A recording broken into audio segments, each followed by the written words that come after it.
నిఘా TV news కు అధ్యక్ష 2017 సంవత్సరంలో అధ్యక్ష ఒక 8790 ఎందుకంటే ఎప్పుడు ఈ గవర్నమెంట్ వచ్చిన తర్వాత ఒక్క టీచర్ పోస్ట్ ఫిలప్ చేయలేదు ఒక్క టీచర్ పోస్ట్ ఫిలప్ చేయలేదు అంటుంటారు అధ్యక్ష 2017లో 8092 ఉద్యోగాల భర్తీకి పబ్లిక్ సర్వీస్ కమిషన్ ద్వారా రిక్రూట్ చేసాం అధ్యక్ష అందుకే డిఎస్సి అనేది కింద పబ్లిసిటీ కాలేదు అధ్యక్ష పబ్లిక్ సర్వీస్ కమిషన్కి మొదటిసారి అక్కడ ఇచ్చి అక్కడ నుండి అపాయింట్ చేసుకుందామని అక్కడ నుండి రిక్రూట్ చేయాలని చెప్పినప్పుడు కొంత అక్కడ డిలే కావడంతో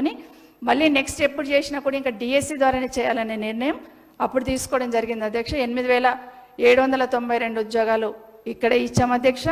11,000 పైచిలకు ఉద్యోగాలు గురుకులాల్లో అపాయింట్ చేస్తాం అధ్యక్ష 12,000 పైచిలకు నాన్ టీచింగ్ సిబ్బందిని కూడా గురుకులాల్లో అలాట్ చేయడానికి రిక్రూట్ చేసుకోవడానికి శాంక్షన్ కూడా ఇవ్వడం జరిగింది అధ్యక్ష అధ్యక్ష ఇంటర్మీడియట్ కాలేజ్లో 3,096 మందిని టెక్నికల్ ఎడ్యుకేషన్లో 520 మందిని డిగ్రీ కాలేజీలలో 280 మంది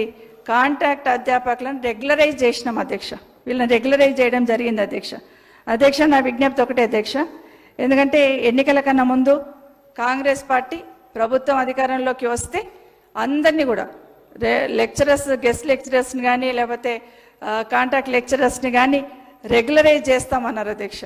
ఈవెన్ రాహుల్ గాంధీ గారి జోడో యాత్రలో కూడా మరి గెస్ట్ లెక్చరర్లను అందరినీ కూడా పిలిచి మిమ్మల్ని రెగ్యులరైజ్ చేస్తామని మాట ఇవ్వడం జరిగింది అధ్యక్ష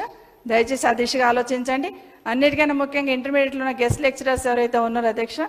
రెన్యువల్ చేయలేదు ఇప్పుడు ఇమీడియట్గా రెన్యువల్ చేయండి అని కూడా ఈ ప్రభుత్వాన్ని కోరుతా ఉన్నాను అధ్యక్ష అదే కాకుండా అధ్యక్ష డిగ్రీ కాలేజీలో ఒక 569 ఇంటర్మీడియట్లో 1523 పాలిటెక్నిక్ కళాశాలలో 315 పోస్టులు భర్తీ చేయడానికి పబ్లిక్ సర్వీస్ కమిషన్ కూడా అప్పచెప్పాము అధ్యక్ష అవి అక్కడనే ఉంది అధ్యక్ష